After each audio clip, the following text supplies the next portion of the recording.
Hi guys, welcome to my YouTube channel. Guys, आज बताने वाला हूँ 1 मार्च से रुका पेंशन आना शुरू। दोस्तों 2500 रुपए वृद्धा पेंशन, विधवा पेंशन, दिव्यांग पेंशन, इन जिलों में मिल रहा है पैसे 2500 रुपए आज से। दोस्तों कौन से जिले में आया पेंशन आज और कितने को मिला है, पूरा डिटेल देने वाला दोस्तों। और लास्ट तक वीडियो बने रहिए। अगर वीडियो को स्किप करके देखें तो कुछ समझ नहीं पाएंगे दोस्तों। अगर वीडियो में नए हैं दोस्तों, वीडियो को लाइक और सब्सक्राइब कर लीजिएगा और बेल आइकन को दबाएं ताकि ऐसी नोटिफिकेशन आपको मिलती रहे। तो चलिए दोस्तों, दिखाता हूँ आज की अपडेट क्या आ रही है। यहाँ पर देखिए दोस्तों, बताया जा रहा है कि झारखंड पेंशन पेमेंट अपडेट आ रही है दोस्तों। झारखंड सरकार द्वारा राज्य के नागरिकों के कल्याण के लिए पेंशन योजना का संचालन किया जा रहा है, जिसके अंतर्गत 50 वर्ष के अधिक उम्र के नागरिकों को वर्तमान समय में सरकार 1000 प्रतिमाह पेंशन प्रदान करती है। अब इस राशि को बढ़ाकर राज्य सरकार 2500 प्रतिमाह करने जा रही है। तो आप लोग देख सकते हैं, आपको पहले वृद्ध पेंशन, विधवा पेंशन, दिव्यांग पेंशन 1000 मिल रही थी, लेकिन अब सरकार इसको 2500 करने जा रही है। ये अपडेट आई है दोस्तों, आप लोग देख लीजिए। आगे देखिए अगली अपडेट क्या आ रही है। यहाँ पर देखिए तो बताया गया है कि पेंशन योजना की राशि को बढ़ाने के लिए सरकार का मुख्य उद्देश्य दिन प्रतिदिन बढ़ती जा रही महंगाई है। पिछले कुछ वर्षों में बढ़ती महंगाई के मुकाबले पेंशन योजना की राशि काफी कम हो गई है। इस स्थिति को देखते हुए राज्य सरकार ने पेंशन योजना की राशि को 1000 से बढ़ाकर 2500 करने का निर्णय लिया है।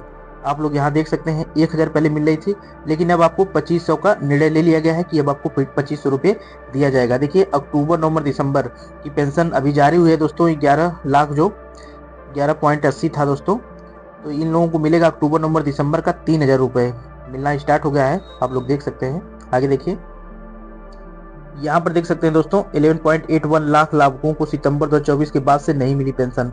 आप लोग यहाँ देख सकते हैं दोस्तों, नहीं मिली थी पेंशन, तो उसी राशि को अब आपको दिया जा रहा है दोस्तों। अक्टूबर, नवंबर, दिसंबर का 3000 रुपये आपके अकाउंट में ट्रांसफर किया जा रहा है। उसके बाद दोस्तों 1 मार्च से आपको 2500 रुपए की राशि मिलना स्टार्ट हो जाएगी। आगे देखिए दोस्तों, अगली अपडेट क्या रही है। यहाँ पर देखिए दोस्तों, बताया गया है, आप लोग देख सकते हैं, 11 लाख लाभुकों की पेंशन को 320 करोड़ का आवंटन। देखिए दोस्तों, 320 करोड़ का आवंटन उन्हीं लोगों को मिला है। जो 11 लाख अभी मैं दिखा रहा था, जो सितंबर के बाद नहीं आई थी पेमेंट, उन्हीं को ये मिलेगा दोस्तों। ये 3000 की राशि इनको दी जाएगी। यहाँ पे कहा जा रहा है दोस्तों नीचे, केंद्र का 85 करोड़, राज्य का अंशदान दोस्तों 235 करोड़ का। 4 माह बाद एक साथ 3 महीने की पेंशन आपको मिलने जा रही है दोस्तों। वृद्धा, विधवा और दिव्यांग को प्रति माह 1000 रुपये जो मिल रहा था, वही वो राशि दी जाएगी दोस्तों। जो पहले 1000 मिल रहा था आप लोगों को, जैसे कि अक्टूबर, नवंबर, दिसंबर का, तो आपको 3000 में दोस्तों 3 महीने का पेंशन यही मिलने वाली है। उसके बाद 1 मार्च से दोस्तों, 1 मार्च 2025 से आपको 2500 की राशि दी जाएगी दोस्तों। ये ऐसा सरकार की तरफ से कहा जा रहा है। आगे देखिए दोस्तों, इसी में यहाँ देखिए दोस्तों, बताया गया है, केंद्र और राज्य सरकार के अंशदान द्वारा चल रही पेंशन योजनाओं के लिए सभी 24 जिलों को सोमवार को 320 करोड़ रुपए का भुगतान कर दिया गया है। महिला बाल विकास एवं सामाजिक सुरक्षा विभाग से मिली जानकारी के मुताबिक यह राशि अक्टूबर, नवंबर और दिसंबर माह के लिए जारी की गई है। 11.80 लाख पेंशनधारियों के करीब 320 करोड़ रुपए जारी किए गए हैं। आप लोग यहाँ देख सकते हैं दोस्तों, यहाँ पर बताया जा रहा है 320 करोड़ आपको जारी कर दिया गया। जिसका भी बकाया था, जिसकी पेमेंट नहीं आई थी, वो कमेंट करके बताएगा कहाँ से है, अपना नाम बताएगा और किस जगह से है, उसका नाम बताएगा दोस्तों, किस जिला से। आगे देखिए अगली अपडेट क्या आ रही है। यहाँ पर देखिए दोस्तों, बताया जा रहा है कि इन बदलावों का वृद्धा पेंशन पर क्या असर पड़ेगा। वृद्धा पेंशन पाने वाले बुजुर्गों के लिए यह बदलाव सकारात्मक और नकारात्मक दोनों तरह के हो सकते हैं। सकारात्मक प्रभाव क्या पड़ने वाला है दोस्तों, डिजिटल जीवन प्रमाण पत्र के जरिए बुजुर्गों को बैंक के चक्कर नहीं लगाने पड़ेंगे। दूसरे पॉइंट में दोस्तों, पेंशन सीधे खाते में आने से समय पर भुगतान सुनिश्चित होगा। आगे देखिए दोस्तों, आगे क्या कहा जा रहा है। यहाँ पर देखिए दोस्तों, बताया जा रहा है कि नकारात्मक प्रभाव क्या पड़ेगा। डिजिटल प्रक्रिया बुजुर्गों के लिए जटिल हो सकती है, खासकर जो तकनीकी से अनजान है। दूसरे पॉइंट में दोस्तों, आय सीमा के नए नियमों के कारण कुछ लोग इस सुविधा से वंचित हो सकते हैं। तो ये वही हो सकते हैं वंचित जो जिसका डीबीटी लिंक नहीं होगा, जो आधार सीडिंग नहीं करवाया होगा और जिसका पीएफएमएस एस नहीं दिखा रहा होगा, वही लोग वंचित हो सकते हैं। आगे देखिए दोस्तों, अगली अपडेट क्या आ रही है।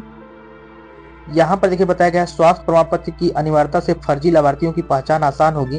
दूसरे पॉइंट में दोस्तों, ऑनलाइन आवेदन प्रक्रिया विकलांग व्यक्तियों के लिए राहत दे सकती है, लेकिन डिजिटल साक्षरता की कमी एक चुनौती बनी रह सकती है। आगे देखिए दोस्तों, अगली अपडेट क्या आ रही है। यहाँ पर देखिए दोस्तों, बताया जा रहा है, क्या ये बदलाव आपके लिए फायदेमंद होंगे। पेंशन योजनाओं में यह बदलाव एक तरफ पारदर्शिता और प्रक्रिया में सुधार लाएंगे, तो दूसरी ओर तकनीकी जटिलताएं भी पैदा कर सकते हैं। अगर आप तकनीकी रूप से सक्षम हैं तो यह बदलाव आपके लिए फायदेमंद साबित हो सकते हैं, लेकिन तकनीकी से अनजान लोगों के लिए यह नियम एक चुनौती हो सकते हैं। आगे देखिए आगे क्या बताया जा रहा है। यहाँ पर देखिए दोस्तों बताया जा रहा है पात्रता मापदंड वृद्धा पेंशन के लिए। आवेदन आवेदक की आयु 60 वर्ष या उससे अधिक होनी चाहिए। आवेदक गरीबी रेखा से नीचे बीपीएल परिवार का सदस्य होना चाहिए। आवेदक किसी अन्य सामाजिक सुरक्षा योजना का लाभ नहीं ले रहा हो, तभी ये दोस्तों आप लोग अप्लाई कर पाएंगे। अन्यथा आप लोग इस मापदंड में नहीं है तो अप्लाई नहीं कर सकते हैं। आगे देखिए दोस्तों आगे क्या बताया जा रहा है। यहाँ विकलांग पेंशन के लिए दोस्तों बताया गया है आवेदक की विकलांगता स्तर कम से कम 40% होना चाहिए। न्यूनतम आयु सीमा 18 वर्ष रखी गई है दोस्तों। आवेदक जो है बीपीएल परिवार का सदस्य होना चाहिए। बीपीएल परिवार दोस्तों जिसके पास राशन कार्ड है, वो अगर नहीं है तो आप लोग अवेलेबल नहीं है, आपके पास बीपीएल जो कार्ड होता है वो होना चाहिए। आगे देखिए दोस्तों आगे क्या कहा जा रहा है। यहाँ दोस्तों बताया गया है कि ऑनलाइन आवेदन कैसे किया जाएगा।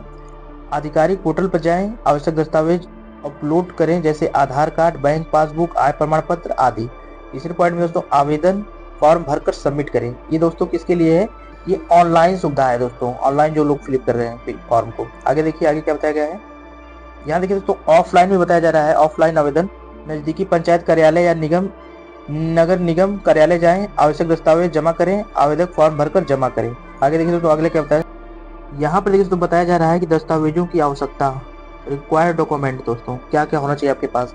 आधार कार्ड आपके पास होना चाहिए, बैंक पासबुक होना चाहिए, आय प्रमाण पत्र होना चाहिए, निवास प्रमाण पत्र होना चाहिए, विकलांगता प्रमाण पत्र यदि लागू हो, विवाह प्रमाण पत्र होना, विधवा पेंशन के लिए दोस्तों। अगर ये सारे कुछ है आपके पास तभी आप लोग अप्लाई कर सकते हैं दोस्तों पेंशन को, अन्यथा आप लोग अप्लाई नहीं कर पाएंगे।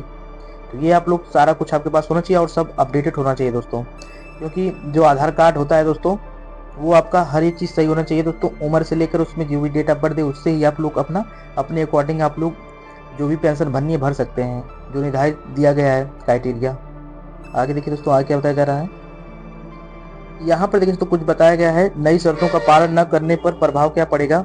यदि लाभार्थी निम्नलिखित शर्तों का पालन नहीं करते हैं तो उनकी अगली पेंशन किस्त रोकी जा सकती है। अगर आप लोग इसका पालन नहीं करेंगे तो आपकी पेंशन क्या होगी, रोक दी जाएगी। देखिए यहाँ 3 नियम है जो दिया गया है दोस्तों, ये 3 नियम को आप लोग फॉलो करना है। जैसे पहला नियम दिया है दोस्तों दस्तावेज अपडेट ना कराना। अगर आप लोग दस्तावेज को अपडेट नहीं करवा रहे हैं अपने दस्तावेज को, तब भी आपको पैसे नहीं मिलेगा।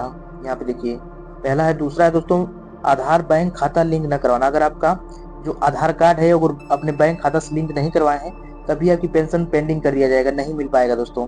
तीसरा पॉइंट है दोस्तों पात्रता मापदंड न पूरा करना।